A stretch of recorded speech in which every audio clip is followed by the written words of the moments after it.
Outsmart Imposter Syndrome, Chapter 3, Calm Imposter Triggers.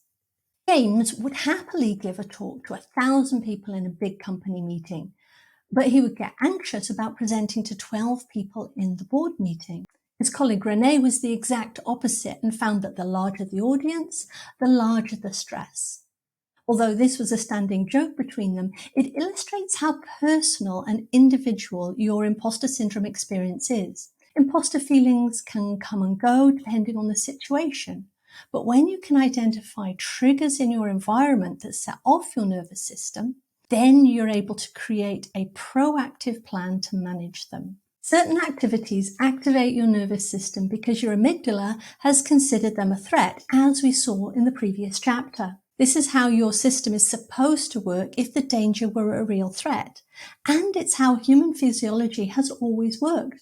Our ancient ancestors didn't encounter tigers and snakes every day, or at least we hope they didn't. Instead, it'd be occasional, but the nervous system is always primed to react. Our modern world is so different from our ancestors' times. We live in a fast-paced world with long work hours and often little or no proximity to nature. We experience events that activate our nervous system far more frequently, even though there is rarely a real danger present.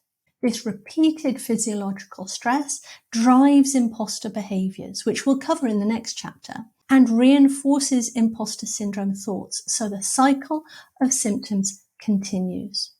So that we can remain calm and in control as much as possible, our next step is to manage the external imposter syndrome triggers. There are two typical environmental triggers for the nervous system. The first is a specific imposter activity, and the second relates to the combination of high challenge and low support. Imposter activity. High achievers with imposter syndrome do not have low self-esteem or low confidence. Instead, they are capable, competent people who get things done and make a difference. However, there's often one particular activity that trips them up, their imposter activity. A promotion or a new business opportunity brings more responsibilities, such as financial budgeting, technical oversight, more people management, strategic planning, or creative demands, and these expand the scope of your work. Among these new responsibilities, you might discover that there is one activity that, for some mysterious reason, is far more uncomfortable than the rest. This explains why imposter syndrome is so common in high achievers. If you were to continue doing the same job year after year, you would not take on new responsibilities, and so you might never encounter a potential imposter activity. However, imposter syndrome is not caused by being new to something. It's often confused with being a beginner, attempting new things, or having a lack of skill. But this is simply the discomfort many people feel in the process of learning. If you feel uncomfortable because you don't have experience in a new area, the solution is to get some training appropriate to your level. Get the training and you'll feel more comfortable. In contrast, imposter syndrome strikes when you're already capable and competent. The fact that the imposter activity is so taxing is not about a lack of skill. You can even excel at something and still get triggered by it. You have a disproportionate level of anxiety around this activity and worry that if you mess it up, then everything will fall apart. Consequently, you can't measure what triggers you by whether you're good or bad at it. Manage imposter activities. Explore which activities make you feel nervous, worried, overwhelmed, or cause you sleepless nights or significant stress. Once you're aware of the top triggers, you can plan for them. If you have, say, 3 imposter activities, avoid doing them all on the same day wherever possible. In other words, don't group activities that you know will trigger you. Instead, try to space them out through your day and week. If you've one imposter activity planned, then make sure you schedule less stressful events around it.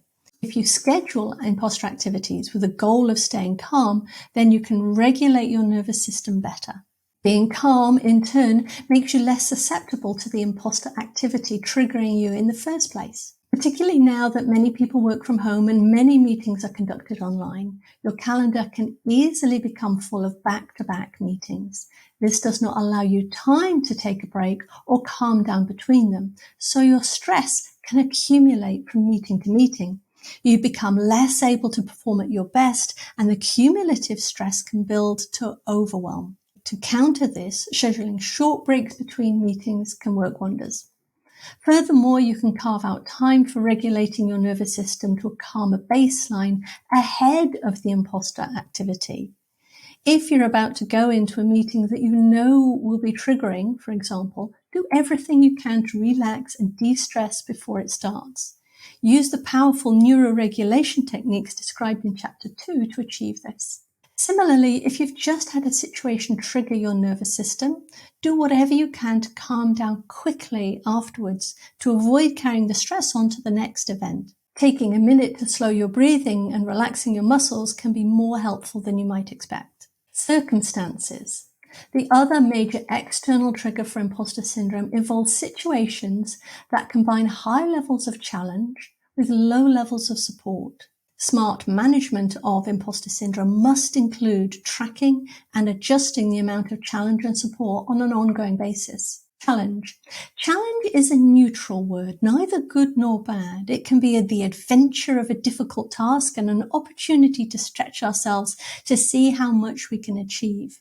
When we're calm and clear-headed, then a challenge is an exciting experience. There's a possibility of failure, but we're willing to risk that for the chance to prevail. Challenging ourselves in this way is a natural human desire driven by an innate urge to adapt ourselves to new and testing situations. When we're inspired to challenge ourselves and we succeed, we get a hit of feel-good chemicals in our brain. We're excited and thrilled with our achievement. In fact, in high-performance environments, you can reach the flow state, which is effortless, energized, focused, intense, and enjoyable. Athletes call it the zone, but it's not only seen in sports. You can experience a flow state in your work life as well. A study of this expansive flow state shows that it occurs when you're working at just 4% above your capacity. This smallest of stretches makes high performance so exciting. However, a challenge can be negative when things become too much, too difficult, overwhelming, and exhausting. If the challenge is applied externally and it is beyond your resources to cope with it, it can become even more stressful. Your nervous system gets activated, which reduces your capacity to meet any further challenges. It's easy to see how a positive challenge can turn into a negative one, especially when you're already operating at the edges of your previous experience, even though this edge is where you would feel most rewarded if you did succeed. An obvious source of unnecessary stress is what I call a bad challenge. This can be a toxic work environment or bullying and difficult people. It can be being under-resourced at work and having more on your plate than you can reasonably accomplish. However, avoiding big challenges entirely is not the answer. That road will lead us to regret for what we might have otherwise accomplished and feel disappointment in ourselves. Where is the sweet spot? As shown in the graph above, when the stress levels are too low, it's unsatisfying. You're bored, you're underutilized, and it's not an exciting way to live your life for sure. As demands and challenges increase, your performance improves as you become excited, motivated, energized, and focused. It's a beneficial stress known as eustress. When the challenge increases further, adding too much stress, your performance starts to decline. Pushing through when you're in a high challenge situation is a surefire way to become burnt out and exhausted. Ironically, this further decreases your performance levels, as we saw in the last chapter. The arrow on the graph is the point of high performance that is close to burnout. This is why actively managing challenge is a must. Maximizing the good challenge and minimizing the bad challenge will help you keep in a high performance state without falling into the distress stage. Blame. When levels of challenge are high and people get overwhelmed, they can blame themselves and think there's something wrong with them. Maybe, they tell themselves, they're not good enough. This is classic imposter syndrome thinking in response to an overly challenging environment.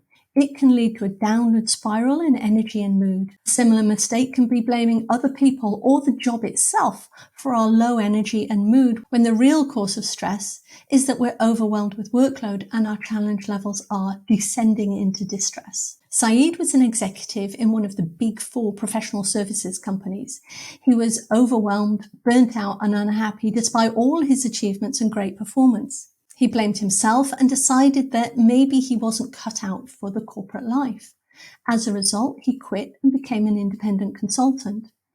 His new business grew well, but the feelings of not being good enough didn't go away.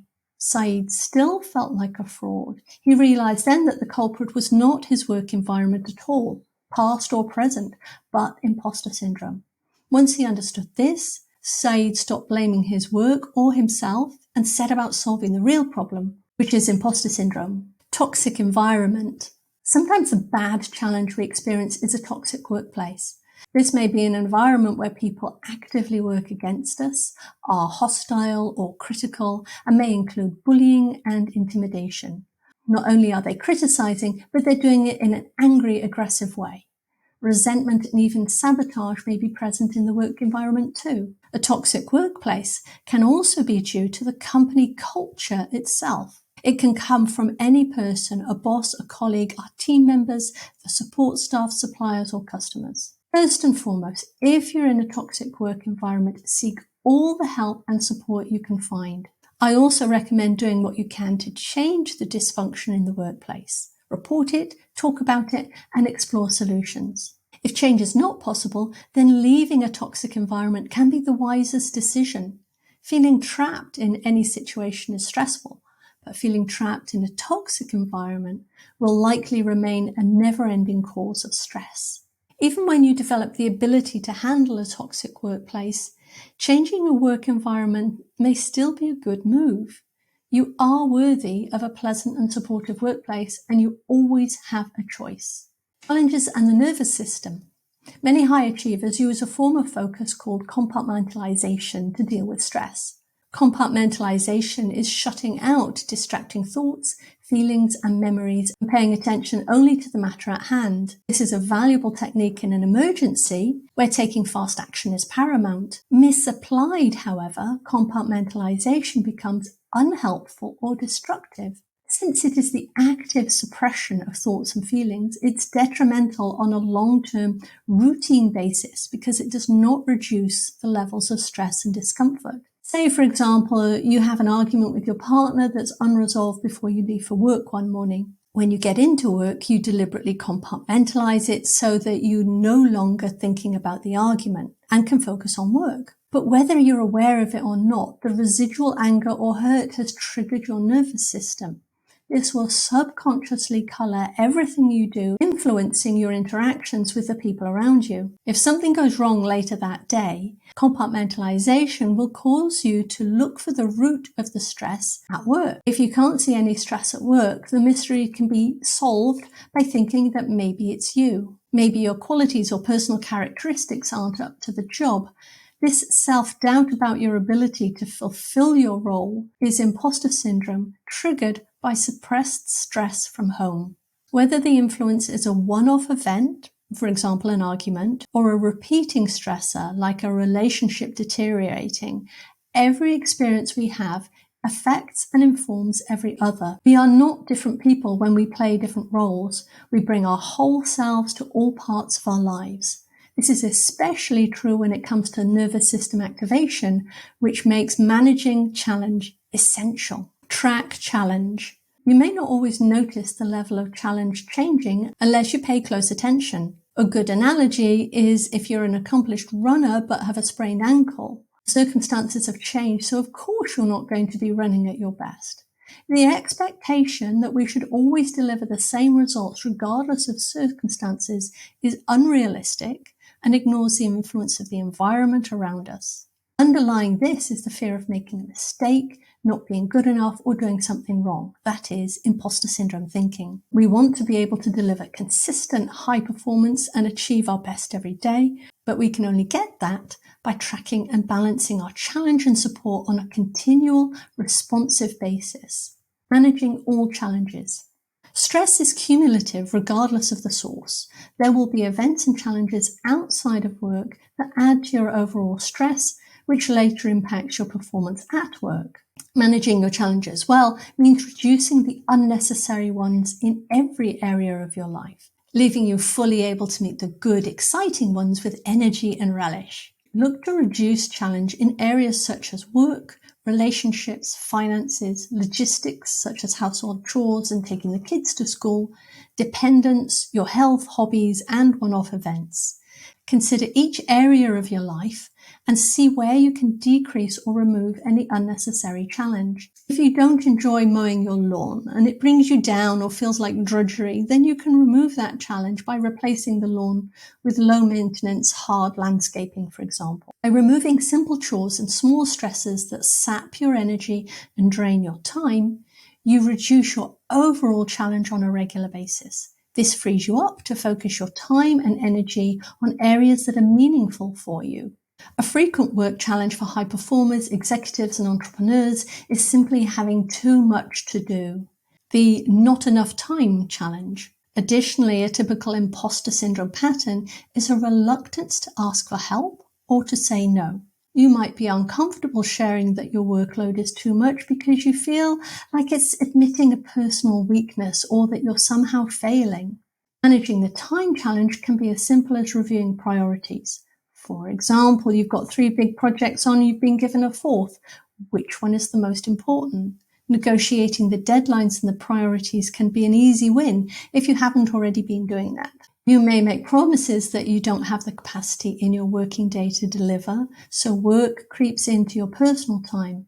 Agreeing timelines or saying yes conditionally, for example, yes, I can do that, but not until next week, can help enormously. If you already do this, then this advice is going to sound straightforward. But if it's not something you currently do, it can make a huge difference. In 2020, Tom Blomfield resigned as CEO of Monzo Bank, citing burnout. In an interview, he revealed that he'd been discussing his overwhelm with the board for a year before his resignation. Although they were concerned, Tom explained, neither he nor the board treated this with enough urgency to take action, such as hiring an interim while searching for the right candidate for the permanent role. At one point, Tom was trying to do the work of 4 executives while waiting to hire new ones. This is unsustainable, and so it's no wonder that it led to his burnout. The human and the business cost of burnout is extreme. In 2023, for example, Swiss executive burnout clinics cost £40,000 and had a 6-month waiting list. Therefore, it is essential to address a work culture in which continual overwork is the norm. An overwork culture gives the illusion of being a high-performance culture, but in fact, it creates systemic lower performance. This is because a chronically activated nervous system reduces your ability to perform at your best, as we saw in the last chapter on neuroregulation. When you get the level of challenge right and reduce the unnecessary stressful challenges, then you can stay in the realm of high performance. You get the big, exciting projects and you have the resilience and the capacity to manage the level of stress that a high performance job requires. Work becomes exciting and it's an adventure that's very satisfying. Balancing challenge and support. Challenges can also trigger the nervous system due to insufficient support. In fact, the difference between having a positive or negative challenge is often down to the level of support. When you have enough support, then high challenge can become nothing more than a good stretch. Social and emotional support is, of course, important and can come from family, friends, peers, mentors, counselors, coaches, priests, etc. But support does not necessarily mean having a cheerleader. Great support is also practical and comes from anything that reduces the overall levels of stress in your life. Although challenge and stress are cumulative, the good news is that support is also cumulative. The more support you get, the less overall stress you experience. This means you're less likely to get triggered and stuck in the cycle of imposter syndrome symptoms. Then, even if your nervous system is triggered, it will be less severe in the presence of good support. What do I mean by support? At work, it can look like an encouraging boss, a positive environment, and getting the training that you need. It can be having effective systems within the company, clear prioritization of projects, a mentor, or a great human resources team. Support in relationships comes not only from family, but can also be a good friend with whom you can talk things through. They listen without judging you, without trying to fix you or dismiss what you're saying. People tend to keep imposter syndrome a secret, which leads them to feeling isolated and that they don't belong. Having somebody who can listen to and accept you helps reduce that feeling of isolation. Support in finances can be a professional advisor, a bookkeeper, or an accountant. It can also be creating a financial cushion for yourself or finding somebody who could help you out financially just in case the need arises. Logistic support is getting help with day-to-day living, for example, household chores, taking the children to school and traveling to work. Anything that you don't enjoy doing or adds to your to-do list is a good candidate for finding extra support. You can even hire people to organize your vacations for you. Dependents include the elderly, children, or anyone else needing specialist care.